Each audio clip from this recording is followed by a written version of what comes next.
Hello,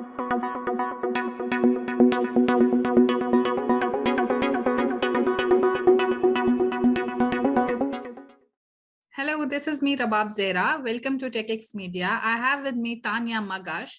She is Chief Data and Analytics Officer at Democrants, and Democrants is a UAE-based insurtech firm. So, hi Tanya, how are you?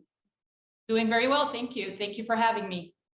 Okay, so I will start with COVID-19 has hastened many insurers' desire to build a digital presence. What steps is Democrants taking to differentiate itself as an insurtech business among an increasing number of competitors?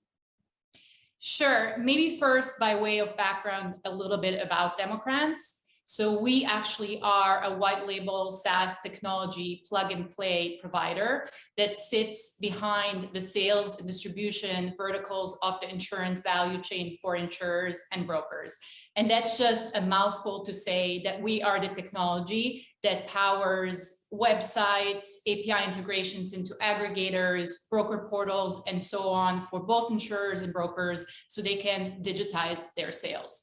And we are very well aware of all of the influx of focus and funding that's coming into the insurtech space. Willis Towers Watson actually recently published that the first 6 months of 2021 alone saw an influx of funding of $7.4 billion globally into the industry, which actually exceeds the full year amount of any previous year. So that's very exciting, especially at the tail end of a pandemic.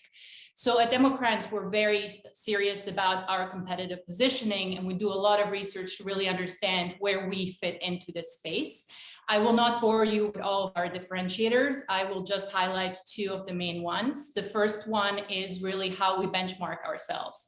Our research has actually found that 62% of customers expect the same customer experience, regardless of the industry that they're facing. That just means that customers don't say, hey, this is insurance and it's outdated, I expect a suboptimal customer experience. They wanted to mirror what they see on an Amazon or a Google. To that end, at Democrats, we really benchmark ourselves against the big tech players. We learn a lot from Google and Apple and Amazon and so on, and that really influences our roadmap and our build. The second differentiator that I would highlight is our unique business model. We early on realized that we cannot be the best at everything. So we really picked a niche area, and we're really focused on building expertise in sales and distribution specifically. And that really differentiates us from our competitors that are mostly focused on the underwriting and pricing vertical chains in insurance. Everything else that we don't build in-house, we actually partner with the best in class with in the industry. So for example, a lot of our clients don't just need a technology provider, they also need help going through this digital transformation. This is where we would partner with the best consultants in the space that would actually do the project implementation, and we would be the technology partner in this implementation. And then lastly, we also are investing a lot in our data and analytics capabilities. So we actually have a truly data-enabled platform, and we can help our clients when it comes to any data and analytics needs all the way through to artificial intelligence. That's great. So Tanya, what are the key benefits of digitizing the insurance purchase process over traditional methods of purchasing insurance? That's a great question. So there's obviously many different benefits as we move away from the manual, error-prone, face-to-face processes to the digital, automated, data-enabled processes. One of the benefits that I would highlight is just simply access. And this is a benefit for both the customer as well as the insurer or the broker or any participant in the market. Imagine if you're digitizing your sales, you're actually able to reach much more in terms of markets, products, customers, channels, and that in turn is also allowing the customer to have quicker and more convenient access to insurance coverage. That also comes with different optionalities. And as the world turns into a more global place and regulations are actually eased, this is actually going to accelerate. Obviously, with this digital model, there's also a reduction in costs that is happening on behalf of the insurer or the broker, which then gets passed on to the customer as well. So it becomes more cost effective for the customer to actually purchase the policy that they need. In terms of the customer benefits that are additional to that, I would also highlight the customer experience. As I mentioned previously, this is a huge area of focus now that digitalization has really accelerated because of the pandemic. And then in turn for insurers and brokers, this is a great differentiation opportunity. I see this digital transformation really accelerating over the next decade, and those who are at the forefront of this transformation will really be able to place themselves on top of the market. Right. And now I would like to know that why insurance players need to invest in data engineering to future-proof their business. That's another great question. So my research has actually found that the investment in the AI space is going to exceed $100 billion in the next 2 years. However, in the insurance industry, only 11% of insurers feel like they have the data that's efficient enough to actually reach their AI goals. So obviously there's a huge gap between investment goals and incentives and actual feasibility of these projects. And the gap can be bridged with the data engineering efforts. It's just a simple truth that we have to walk before we can run. So we have to have the data before we can actually do data science or AI on top of that. And that's where data engineering comes in. All of these big algorithms simply need data that's timely, that's exhaustive, that's relevant, and that's accurate in order to be able to train and inform. In the absence of this, it has actually been proven out that algorithms and machine learning techniques are actually more expensive, error-prone, and slow compared to manual counterparts if they're not executed in the right way. That's interesting. Now, my last question is about your recent article. I read it, your article on May AI Underwrite You, in which you explored the role of AI advancements on the insurance industry. What do you anticipate will happen next in the coming years? There's going to be many different changes. I will highlight a couple of the key ones that I foresee, which in turn will actually drive the changes across the insurance industry.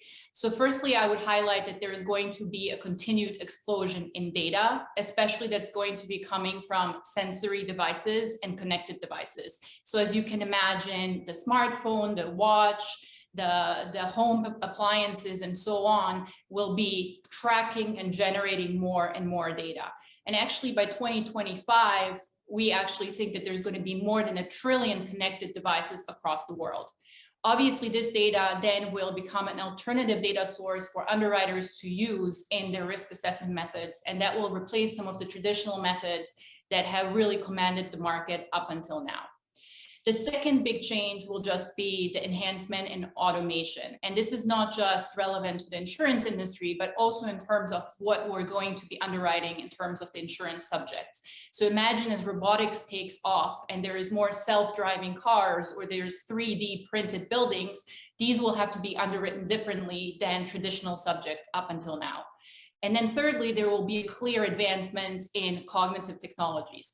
Most of these technologies to date have focused on image, unstructured text, or voice, but there will be an acceleration in terms of their applicability across the value chain that will be super powerful.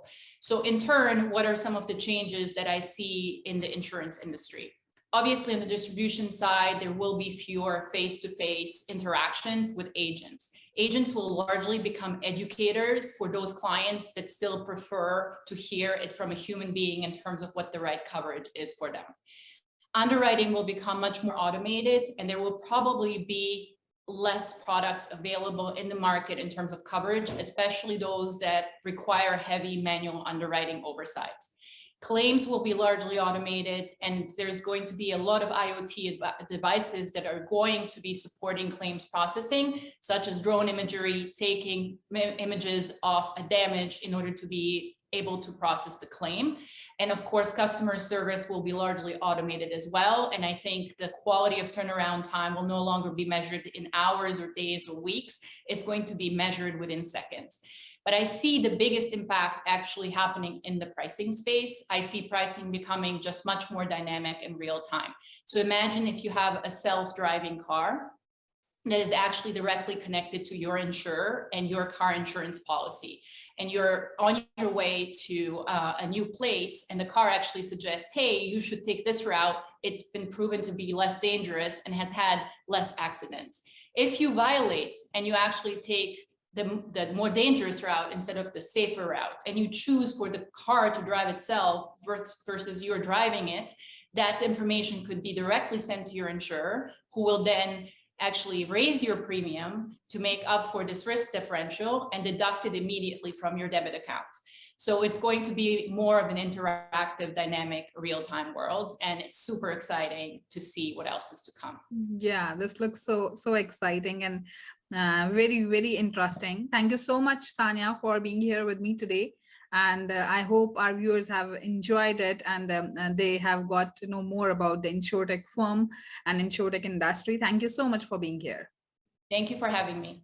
Okay. Goodbye, everyone. Stay tuned to TechX to know more about what is happening inside the technology industry.